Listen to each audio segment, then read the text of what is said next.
Hi everyone, and welcome back to my channel, Danica D's World. So today I'm going to be talking about why I gave up breastfeeding. My little one is now just about 3 months old. She's behind us here in her little chair seat, holding up her head real well. Say hi. Oh, you put the sunglasses by her.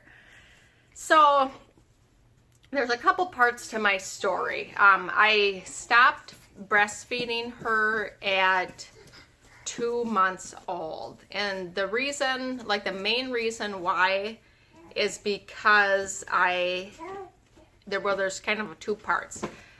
I started losing my milk supplies, and also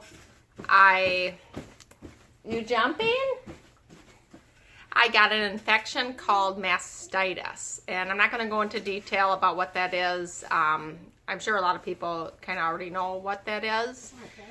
So that kind of put a little damper on things, if you will.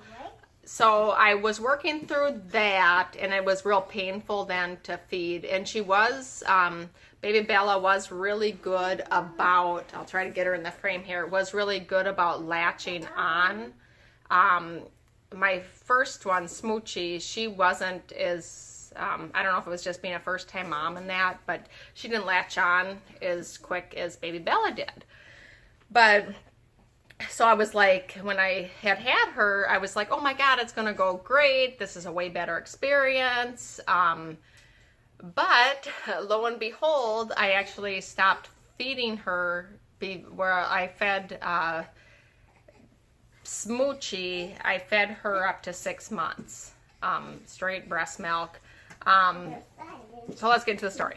So I got the infection about 2 weeks after I had her, and that took a while to clear up. So that kind of slowed everything down, and I started losing my milk supplies. So I started pumping. In the beginning it was like every 3 hours, but then I increased it to every 2 to 2.5 hours.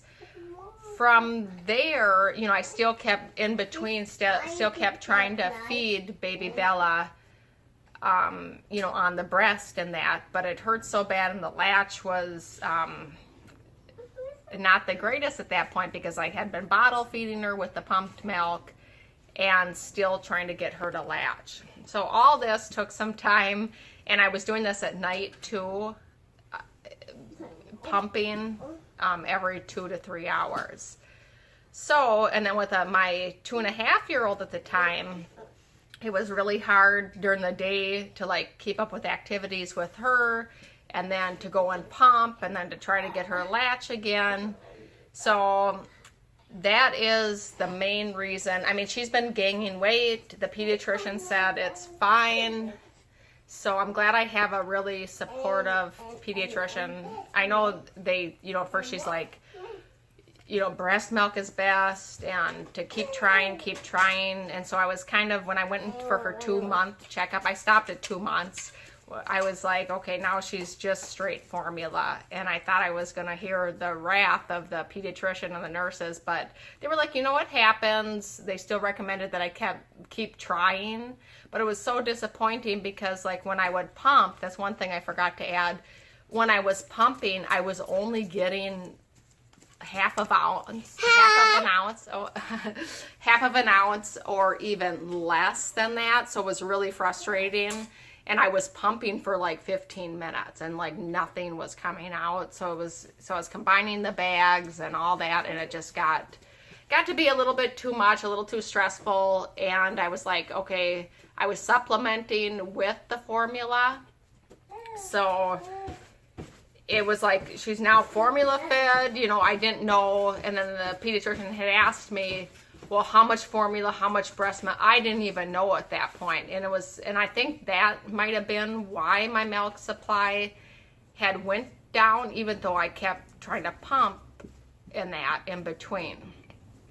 But as far as, there was another point I was going to say about milk supplies. Oh, I had tried everything. I had tried things I read, like eating oatmeal throughout the day. I tried this product at GNC that's supposed to increase milk supply. I tried brewer's yeast, nothing was working. So I ended up, like I said, at 2 months, just stopping, and glad I kind of had more time and got my life back. There was another point I was going to add to that. Oh, and I don't know if maybe the reason why I didn't have is with my first one, I had like abundance of milk. Like it was just flowing and flowing. I did pump with her because she did not latch, but I had so much milk. I was pumping 3 to 4 ounces every time I would pump it, and it was like every 2.5 to 3 hours. So, but with the pregnancy with baby Bella was a completely different experience. I had nausea and morning sickness up until the 3rd trimester, and I still felt horrible. But when I say that, I mean I had the throwing up, not wanting to eat, all of that. So it was a really rough pregnancy. On top of it, taking care of a 2-year-old, very active 2-year-old. So that could be partly to do with it. I really don't know if the pregnancy was partly to do with it, but I know not a lot of people talk about this, so I just wanted to kind of put it out there and talk about my struggle with it, and to let people know they're not alone and it's not a horrible thing. She's healthy, she's growing. It's not a horrible thing to stop breastfeeding or nursing if you have to. So that's my story, and I hope to do more updates with baby Bella, like at her well visits and that, because I have some thoughts on vaccines and things like that I'm still struggling with as a mother. So I hope you other mothers out there hear me, and I really enjoy doing this. And if you like my video, I love you. Please, that was sweet. Please subscribe, give me a like below, and a thumbs up, and we will talk to you later. Let me get a picture, or let me show you baby Bella here. She's in her seat. I just got her this past weekend. Today is Monday. It's Monday here, and she's loving the seat. Say hi, Smoochie. Okay, bye from Danica D's World.